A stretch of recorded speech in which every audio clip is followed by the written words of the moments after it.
The Messenger ﷺ says in the authentic hadith, when it's the first night in Ramadan, the gates of paradise will be open, the gates of the hellfire will be shut, and the shayateen, the main leader devils, will be chained and locked down.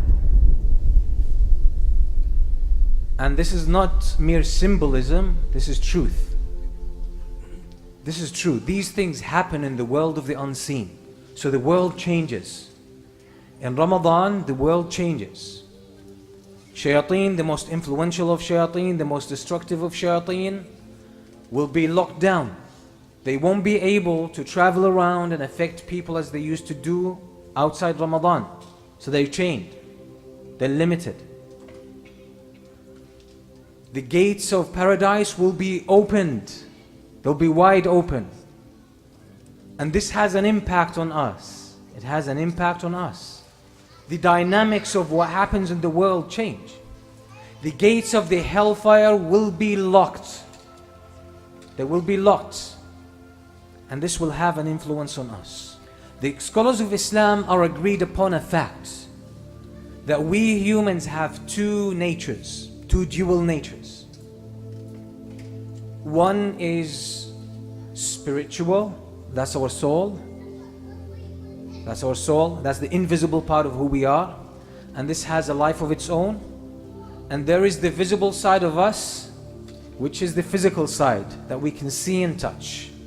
The spiritual side of us has more of an angelic nature. It yearns to Allah subhanahu wa ta'ala. And the physical side of us is more like the animals. It's all about eating, drinking, reproducing, and the physical desires and the physical attachments and orientations that we have. And upon death, these two natures will be separated. The soul will depart the body.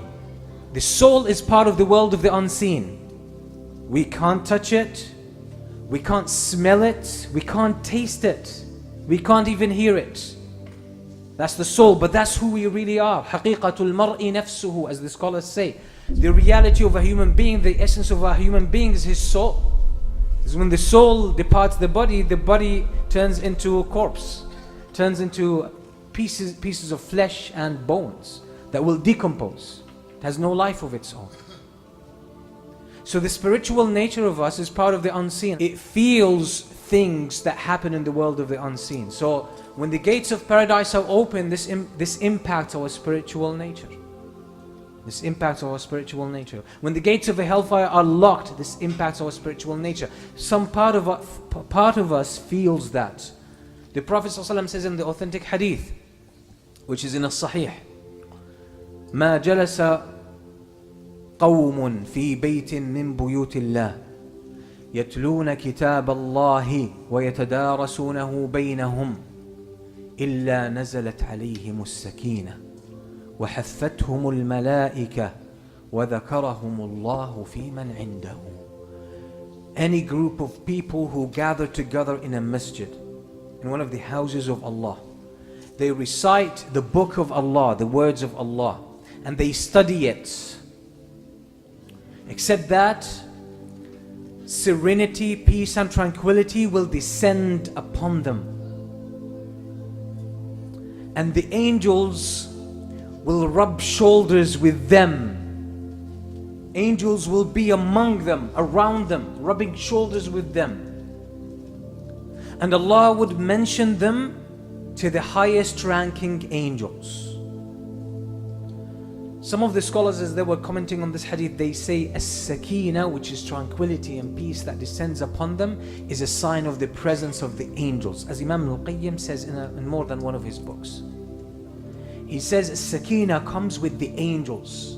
This peace and tranquility and serenity that you feel sometimes when you're reciting Quran or reading Quran or listening to a lecture or attending a halaqah or praying behind an imam or doing something good. This sakina shows the angels are around.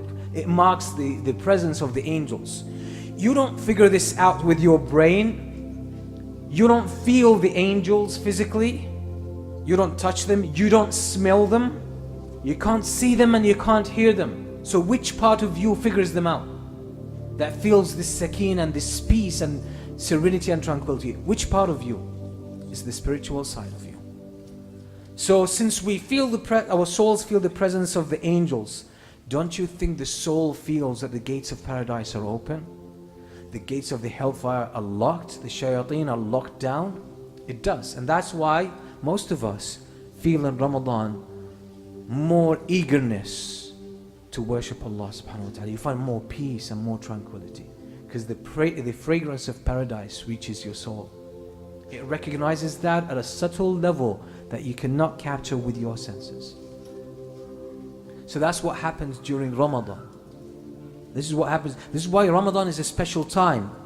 These things are not a figment of imagination that we're just talking about in a symbolic sense. These are realities of life. These are things that are happening. So when the first night of Ramadan, the dynamics of the world change and your soul responds to that. So this is why Ramadan is a point for us to really upgrade our iman, upgrade the level of our taqwa and connection to Allah subhanahu wa ta'ala.